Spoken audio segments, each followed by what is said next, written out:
नमस्कार मित्रांनो, रक्षाबंधन जवळच आहे. आज आपण अगदी 15 मिनिटात तयार होणारा पेढा करणार आहोत. जाड तळाची कढई घ्यायची, त्यामध्ये साजं तूप टाकायचं, अर्धी वाटी दूध टाकायचं आणि एक उकळी काढून घ्यायची आहे. त्यामध्ये 2 वाटी मिल्क पावडर टाकून गुठळ्या न ठेवता एकजीव करायचा आहे.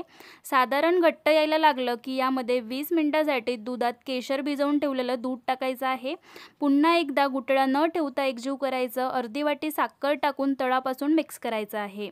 जोपर्यंत फिरवायला जड जात नाही किंवा या प्रकारे गोळा तयार होत नाही तोपर्यंत फिरवत राहायचं आहे. गार होण्यासाठी एका ताटामध्ये काढायचं आहे. 15 ते 20 मिनिटांसाठी तसंच ठेवायचं आहे. छान अशा प्रकारे खव्यासारखं रेडी होते. नंतर यापासून आता आपल्याला पेढे तयार करायचे आहे. तुम्हाला हवे असेल त्या पद्धतीने तुम्ही इथे पेढे तयार करून घेऊ शकता. अगदी 15 मिनिटांमध्ये मस्त असा पेढा रेडी झालेला आहे. यावरतून मी पिस्ता लावलेला आहे. सविस्तर रेसिपी टिप्स सहित आपल्या चॅनलवरती दिला आहे. नक्की जाऊन पहा. थँक्यू.